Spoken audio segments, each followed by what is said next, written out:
Students, welcome to my channel. आज की इस क्लास में हम करेंगे न्यूट्रिशन इन प्लांट्स के आगे के टॉपिक जो अभी तक नहीं किए हमने।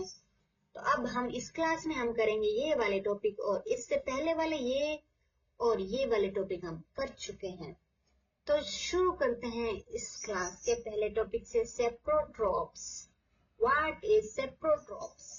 सेप्रोट्रोप्स क्या चीज है? You might see packed of mushroom sold in vegetable market. आप कभी सब्जी मंडी वेजिटेबल मार्केट में गए होंगे, वहां पे है ना ऐसे पैक्ड फॉर्म में मशरूम मिलते हैं। जैसे ये यहाँ पे आपको फोटो दिख रहा है, इस टाइप के मशरूम देखे होंगे। You may have also seen fluffy umbrella like patches growing in moist soil और rotting wood during the rainy season. जब बारिश होती है, बारिश का सीजन होता है, उस टाइम क्या होता है, कुछ जो पुरानी लकड़ियां हैं या मॉइस्ट सॉइल है, बहुत ज्यादा मॉइस्ट रहती है काफी टाइम तक, तो वहां पे ऐसे अम्ब्रेला शेप के कुछ पैचेस ग्रो हो जाते हैं।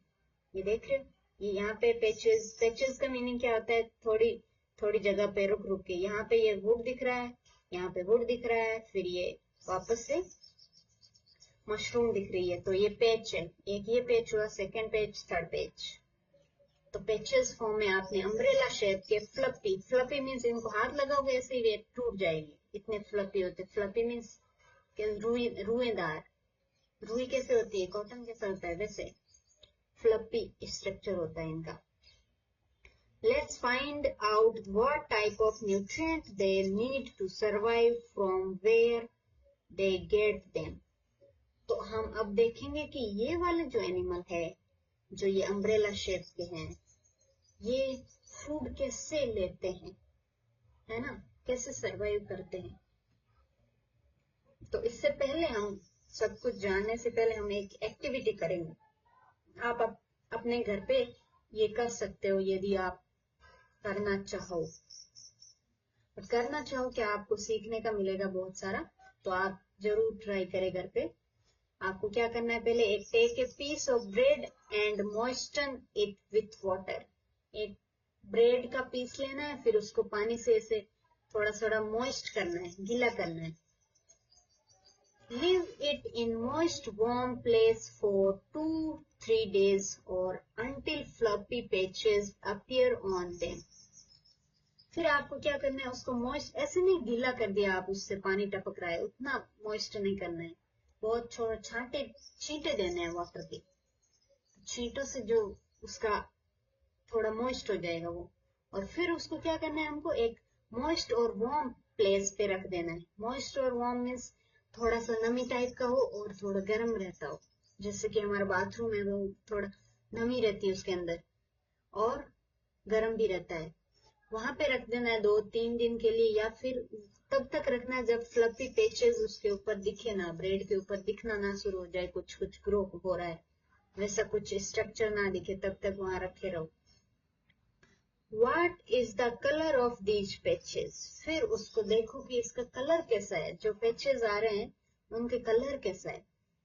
जैसे मैंने ये किया है तो इस पे ऐसा कलर आ रहा है, कहीं पे येलो है, कहीं पे ये व्हाइटिश है, कहीं पे ग्रीन कलर है, कहीं पे हल्का ग्रीन है। तो ऐसे पैचेस है, तो आप ऐसा करोगे, आपको किस टाइप का कलर दिखता है वो आप नोट करें। Observe the patches under a microscope और ए मैग्नीफाइंग ग्लास। फिर उन पैचेस को हमको इस मैग्नीफाइंग ग्लास के हेल्प से देखना है कि वो कैसा दिख रहा है, या फिर बहुत ज्यादा अच्छे से देखना है तो माइक्रोस्कोप से भी देख सकते हो। तो माइक्रोस्कोप वाला आप बड़ी क्लास में या कॉलेज में जाओगे तब देखोगे, स्कूल में भी दिखाते, वैसे अच्छी स्कूल में पढ़ते हो आप तो। या फिर ये इस टाइप का आपको मैग्नीफाइंग ग्लास लेना है, उससे भी काफी थोड़ा आपको अच्छे से दिख जाएगा। फिर राइट डाउन करना है क्या आपने ऑब्जर्व किया वो नोटबुक के अंदर।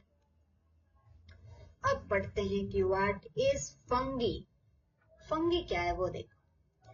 You will see cotton-like thread spreading on piece of bread। तो ये आपने क्या देखा, एक कॉटन लाइक ही दिख रहा है ना, इससे लग रहा है हाथ लगाओगे जैसे कॉटन जैसा फील होगा, तो वैसे ही ये कॉटन लाइक स्ट्रक्चर आपने ब्रेड के ऊपर देखा है, जिसको बोलते हैं फंगी। जो ये ग्रो करी, जो इस एक्टिविटी जो ये हमने एक्टिविटी करी थी, इससे जो ग्रो किया था वो क्या था, फंगी थी, जो कॉटन जैसा दिखता है। जैसे कॉटन होता है, हम हाथ लगाएंगे वैसे फ्लफी फ्लफी फील होता है, वैसे ये फंगस फील होती है। They have a different mode of nutrition. तो ये जो हम इसका न्यूट्रिशन है वो डिफरेंट टाइप का होता है फंगस का। ना ये फोटोसिंथेसिस करता है, ना ही ये हमारे जैसे फूड को पूरी तरह से ऐसे कंज्यूम करता है। इनका अलग तरह का मोड ऑफ न्यूट्रिशन है। They absorb nutrition from the bread. ये क्या करते हैं, एब्जॉर्ब करते हैं न्यूट्रिशन को। जैसे ये कॉटन है, कॉटन को हम पानी में ऐसे पानी में डिप करते हैं तो क्या करती है, ये पानी को एब्जॉर्ब करती है। ईट थोड़ी कर रही है, ईटिंग थोड़ी हो रहा है, इसमें एब्जॉर्प्शन हो रहा है।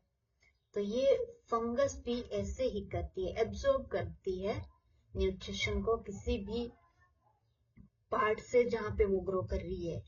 This mode of nutrition in which organisms take nutrient from the dead or decaying matter is called saprotropic nutrition.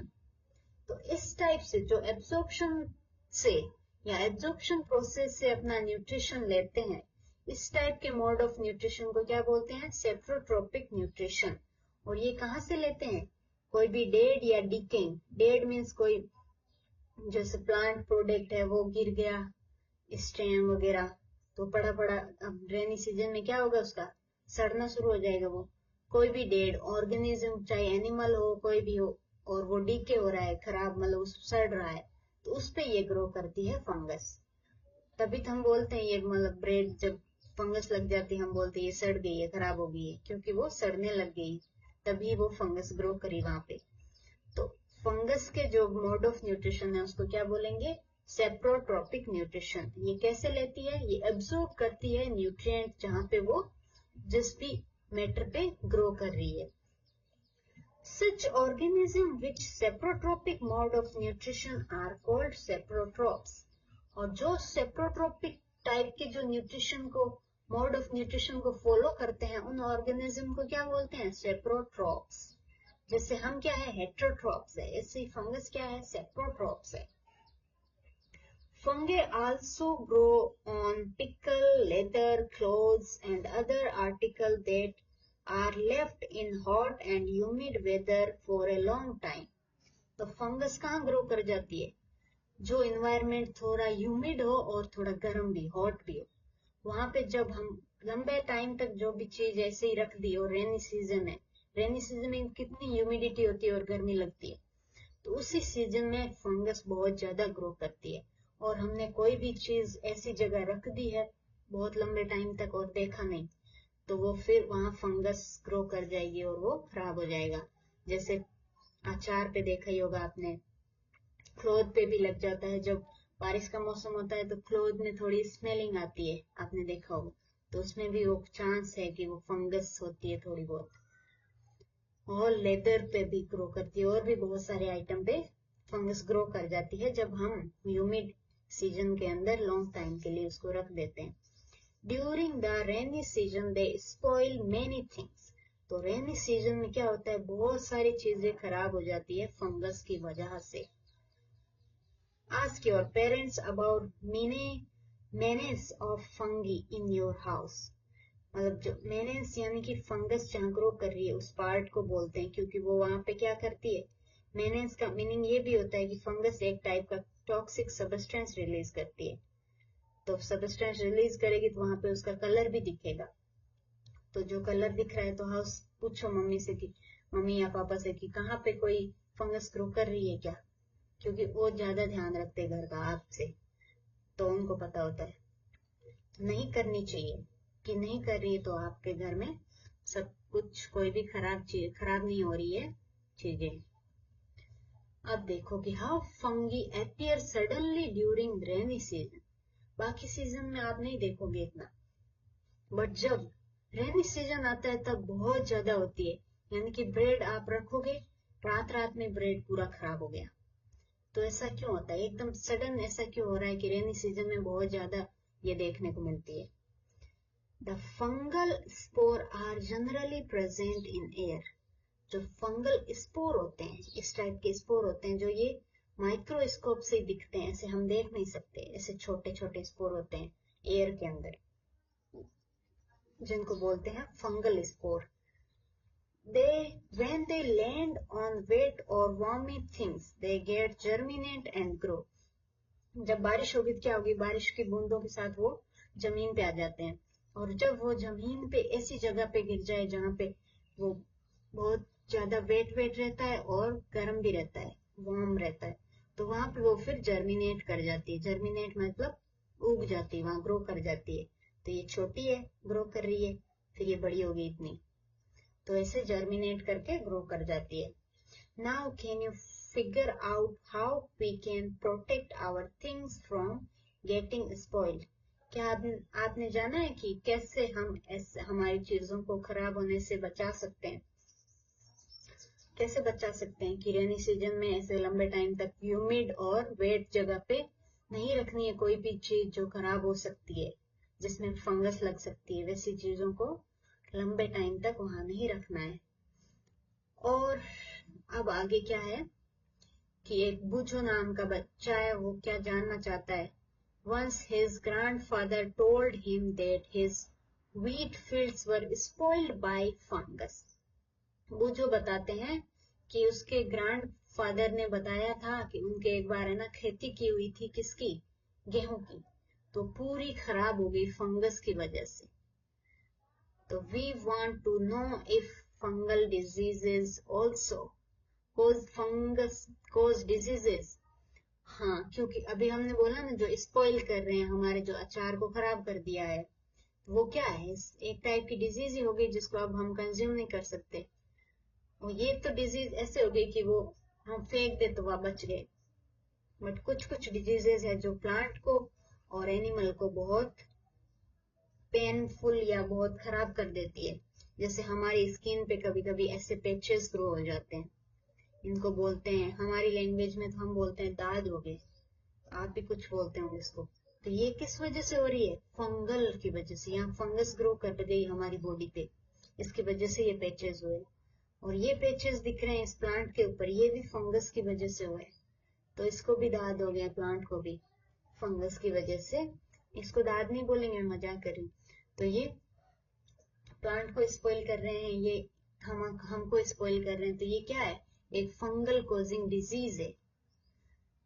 तो पहली बताती है बूझो को, मेनी फंगल लाइक यीस्ट और मशरूम आर यूजफुल। कुछ कुछ फंगस होती है जिसको यूजफुल भी होती है हमारे लिए, जैसे यीस्ट है, मशरूम है, जिसको हम खाते हैं। But some fungus cause diseases in plant animal including humans. Including humans हो गया ना, तो ये बहुत सारे फंगस ऐसे भी हैं जो डिजीज कोज करते हैं। Some fungus also use as medicine. और कुछ कुछ फंगस तो ऐसी भी है जिनको हम मेडिसिन में यूज करते हैं, दवाइयां बनाने के लिए यूज करते हैं। तो ये यीस्ट देखो, यीस्ट इस टाइप की यीस्ट होती है जो माइक्रोस्कोप से देखने पे ऐसी दिखेगी, जिसको हम यूज करते हैं ब्रेड बनाने के अंदर, है ना। ब्रेड और इतने सारी आइटम, फूड आइटम बनाने के लिए हम यीस्ट का यूज करते हैं। और मशरूम हम मशरूम की सब्जी वगैरह खाते हैं ना, तो मशरूम भी ईडेबल होता है, हम उसको भी यूजफुल होता है। तो कुछ कुछ फंगस है वो यूजफुल होती है। अब देखो, एक है पॉइजनस मशरूम। कुछ मशरूम पॉइजनस होती है, ध्यान से खानी चाहिए मशरूम, आपको ऐसे ध्यान रखना है। एमांशिया फेलोइडिस, इस नाम की एक ये फंगस है जिसको डेथ कैप भी बोलते हैं, क्योंकि ये कैप जैसी दिखती है और इससे डेथ हो जाती है, इसलिए इसका नाम है डेथ कैप। तो वर्ल्ड्स मोस्ट पॉइजनस मशरूम है ये, वर्ल्ड की सबसे पॉइजनस मशरूम है। It is commonly known as death cap mushroom and is responsible for 90% of world's mushroom related fatalities. जो मशरूम खाने से बोलते हैं कि उसकी डेथ हो गई किसी की, तो वो मोस्टली इसी मशरूम की वजह से होती है, एमेंशिया फेलोइडिस। डेथ कैप की वजह से ही मोस्टली, जो मशरूम की वजह से, कि मशरूम खाने से डेथ हुई है तो समझ लेना कि उसने ये वाली मशरूम खा ली है, तो ये मशरूम कभी नहीं खानी है। तो मशरूम ध्यान से खाना है। Okay, bye bye. क्लास अच्छी लगी हो तो